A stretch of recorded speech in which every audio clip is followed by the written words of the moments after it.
നമസ്കാരം. Raf talk പോഡ്കാസ്റ്റിലേക്ക് എവർക്കും സ്വാഗതം. Open talk video സീരീസിൻ്റെ 18ാമത്തെ എപ്പിസോഡിലേക്ക് നമ്മൾ കടക്കുകയാണ്. ഫുട്ബോൾ ലോകം ആകാംക്ഷയോടുകൂടി കാത്തിരുന്ന ഫൈനലിസിമ പോരാട്ടത്തിൻ്റെ തീയതി തീരുമാനിച്ച കാര്യം ഇന്നലെ പുറത്തേക്ക് വന്നല്ലോ. ചെറിയ കൺഫ്യൂഷൻസ് രണ്ട് വ്യത്യസ്ത റിപ്പോർട്ടുകളിലായിട്ട് പലർക്കും വന്നിട്ടുണ്ട്. ഇപ്പോൾ നമ്മുടെ മലയാള മാധ്യമങ്ങളിലൊക്കെ കണ്ട ഡേറ്റ് മാർച്ച് 26 മുതൽ 31 വരെയുള്ള വിൻഡോയിൽ ഒരു ദിവസം കളി നടക്കുമെന്നായിരുന്നു. അതേസമയം TYC സ്പോർട്സിൻ്റെ റിപ്പോർട്ട് എന്ന് പറയുന്നത് അർജൻറ്റീൻ മാധ്യമം TYC സ്പോർട്സ് റിപ്പോർട്ട് ചെയ്തത്, അവിടുത്തെ ജേർണലിസ്റ്റ് ഗാസ് നെഡൂലൊക്കെ ട്വീറ്റ് ചെയ്തത് മാർച്ച് 17 മുതൽ മാർച്ച് 25 വരെയുള്ള വിൻഡോയിൽ ഒരു ദിവസം കളി നടക്കുമെന്നാണ്. ആദ്യം ആ കൺഫ്യൂഷൻ തീർത്തങ്ങ് പോകാം. ഞാൻ മനസ്സിലാക്കിയത് നമ്മുടെ മാധ്യമങ്ങളിലൊക്കെ ഈ വാർത്ത വന്നത് സ്പാനിഷ് മാധ്യമങ്ങൾ എഴുതിയെന്ന് പറഞ്ഞുകൊണ്ടാണ്. അതിൻ്റെ ഇവിടുത്തെ സോഴ്സ് വളരെ എടുത്തിട്ടുണ്ടാവുക ഓൾ എബൌട്ട് അർജൻറ്റീന എന്നുള്ള ട്വിറ്റർ ഹാൻഡിൽ നിന്നായിരിക്കണം. അതിലാണ് സ്പാനിഷ് മാധ്യമത്തെ ഉദ്ധരിച്ചുകൊണ്ട് അങ്ങനെ ഒരു റിപ്പോർട്ട് വന്നത്. പലപ്പോഴും അതിലുള്ള പല ട്വീറ്റുകളും നമ്മുടെ മാധ്യമങ്ങളിൽ വലിയ വാർത്തകളായിട്ട് കൊടുക്കുന്നത് കണ്ടിട്ടുണ്ട്. അതാവണം. പക്ഷേ നമുക്ക് ഈ കാര്യത്തിൽ കൂടുതൽ വിശ്വാസം അർജൻറ്റീനയിലെ പ്രമുഖ മാധ്യമം TYC സ്പോർട്സിൻ്റെ റിപ്പോർട്ട് തന്നെയാണ്. വളരെ കൃത്യമായിട്ട് അതിൽ കൺഫേംഡ് എന്ന് പറഞ്ഞുകൊണ്ട് അവർ റിപ്പോർട്ട് കൊടുക്കുന്നു. ഫൈനലിസിമ 2026 മാർച്ച് 17 മുതൽ മാർച്ച് 25 വരെയുള്ള വിൻഡോയിൽ ഒരു ദിവസം കളി നടക്കും എന്ന് കൃത്യമായിട്ട് അവർ റിപ്പോർട്ട് ചെയ്യുന്നുണ്ട്. അപ്പോൾ അതാണ് എനിക്ക് വിശ്വാസം. ആ ദിവസങ്ങൾ ഇനിയിപ്പോൾ അപ്പുറത്തെ ആഴ്ചയിൽ അല്ലെങ്കിൽ പിന്നെ അടുത്ത ആഴ്ചയിലും ഇവിടെ കുഴപ്പമൊന്നുമില്ല. പക്ഷേ ഇതാണ് നമുക്ക് വിശ്വാസം എന്ന് പറഞ്ഞത് മാത്രം. അപ്പോൾ പിന്നെ പ്രധാനപ്പെട്ട ചോദ്യം വരുന്നത് എവിടെ വെച്ച് കളി നടക്കും.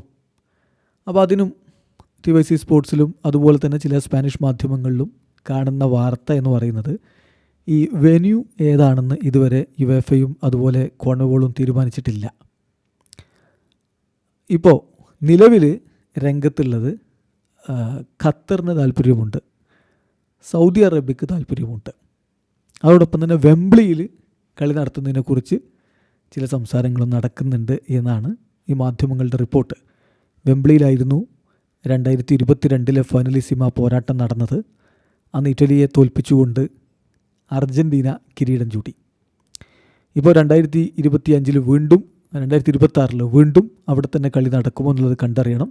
അതല്ലെങ്കിൽ ഏഷ്യയിലേക്ക് വരാനുള്ള സാധ്യതയും നമ്മൾ കാണുന്നു. ഏതായാലും ലാറ്റിൻ അമേരിക്കയിൽ ഈ ഫൈനലിസിമ നടക്കാനുള്ള സാധ്യതയില്ല എന്ന് തന്നെയാണ് പൊതുവെയുള്ള വിലയിരുത്തൽ.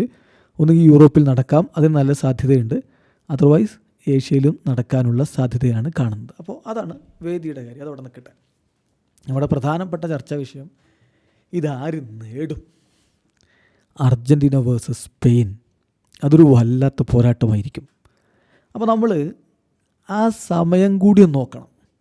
മാർച്ചിൽ 2026 മാർച്ചിൽ കളിയെന്ന് പറയുമ്പോൾ, മാർച്ച് അവസാനത്ത് കളിയെന്ന് പറയുമ്പോൾ ഏപ്രിലും മെയ്യും കഴിഞ്ഞാൽ പിന്നെ ജൂൺ പകുതിയോടുകൂടി 2026 വേൾഡ് കപ്പായി.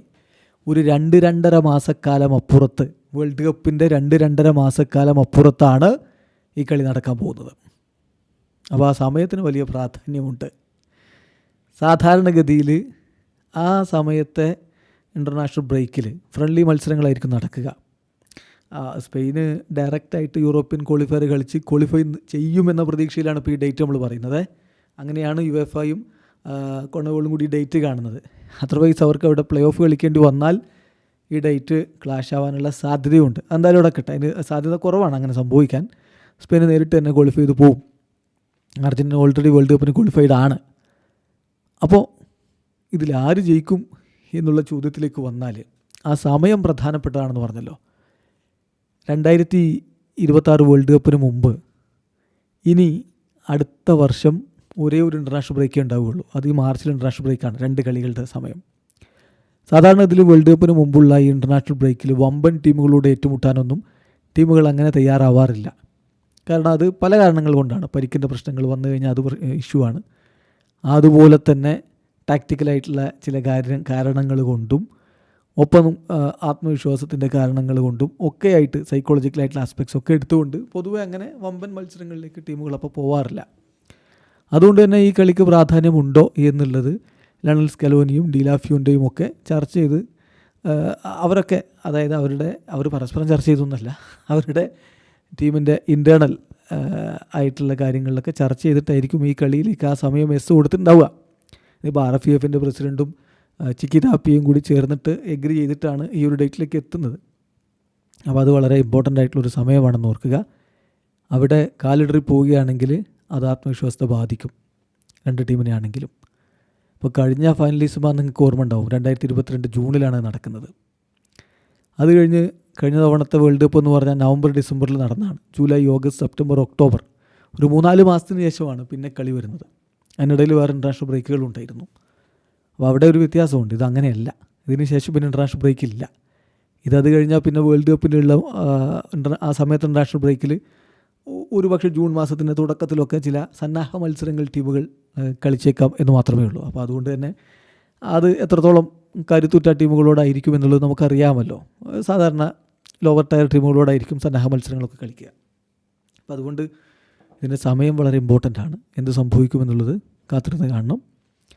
അതോടൊപ്പം തന്നെ നമ്മൾ മനസ്സിലാക്കേണ്ട ഒരു കാര്യം, കഴിഞ്ഞ തവണത്തെ ഫൈനലിസ്റ്റ് നടക്കുമ്പോൾ, ജൂണിൽ നടക്കുമ്പോൾ, ഇറ്റലിയും നമ്മുടെ അർജൻറ്റീന ടീമും തമ്മിൽ കടുത്തൊരു പോരാട്ടമാണ് എല്ലാവരും പ്രതീക്ഷിച്ചത്. പക്ഷെ എന്താണ് ഉണ്ടായത്?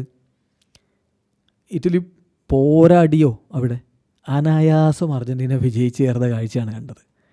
ഇറ്റലിക്ക് പക്ഷേ കഴിഞ്ഞ വേൾഡ് കപ്പിന് ക്വാളിഫിക്കേഷൻ ഉണ്ടായിരുന്നില്ല. ഇവിടെ സ്പെയിനിന് എന്തായാലും ക്വാളിഫിക്കേഷൻ ഉണ്ടാവുമെന്ന പ്രതീക്ഷയിലാണ് നമ്മളിപ്പോൾ ഈ സംസാരിക്കുന്നത്. അപ്പോൾ അതുകൊണ്ട് വീറും വാശിയുമുള്ളൊരു പോരാട്ടത്തിനാണ് നമ്മളടുത്ത ഫൈനലിസ്റ്റുമായിൽ സാക്ഷ്യം വഹിക്കാൻ പോകുന്നത്. പലരും അടുത്ത വേൾഡ് കപ്പിൻ്റെ ഫേവറിറ്റുകളായിട്ടിപ്പോൾ ഉയർത്തി കാണിക്കുന്ന ടീമാണ് സ്പെയിന്. അതുപോലെ അർജൻറ്റീനയും. നിലവിലെ ചാമ്പ്യന്മാരാണ് അർജൻറ്റീന. ചിലരെങ്കിലും അർജൻറ്റീനയേക്കാൾ കൂടുതൽ സ്പെയിനിന് അടുത്ത വേൾഡ് കപ്പിൽ കിരീട സാധ്യത കൽപ്പിക്കുന്നുണ്ട്. അതിൻ്റെ കാരണം അവരുടെ സ്ക്വാഡിൻ്റെ ബാല്യവും, അതായത് ചെറിയ പ്രായമുള്ള യുവരക്തം തുളുമ്പുന്ന ടീമാണ് സ്പെയിന്. മറുഭാഗത്ത് വെറ്ററന്മാരാണ് അധികമുള്ളത്, പരിചയസമ്പന്നരാണ് എന്നുള്ളത് മറക്കേണ്ടതില്ല. അപ്പോൾ അതുകൊണ്ട് രണ്ടും രണ്ട് തരത്തിലുള്ള ടീമുകളാണ്, രണ്ട് തരത്തിൽ പ്രോഗ്രസ് ചെയ്യുന്ന ടീമുകളാണ്. അപ്പോൾ രണ്ട് അപ്രോച്ചുകൾ നമ്മളവിടെ കാണുന്നു. അതുകൊണ്ട് തന്നെ നല്ലൊരു പോരാട്ടം ഈ ഒരു മത്സരത്തിൽ നമ്മൾ പ്രതീക്ഷിക്കുകയും ചെയ്യുന്നുണ്ട്. നോക്കുകയാണെങ്കിൽ ഇപ്പോൾ കഴിഞ്ഞ യൂറോ കപ്പിൽ സ്പെയിന് കിരീടം ചൂടി ഡിലാഫ്യൂൻ്റെയുടെ കീഴിൽ. അതിനുശേഷം ഇപ്പോൾ അവർ നമ്മുടെ UEFA നേഷൻസ് ലീഗിലെ മത്സരങ്ങൾ കളിച്ചു.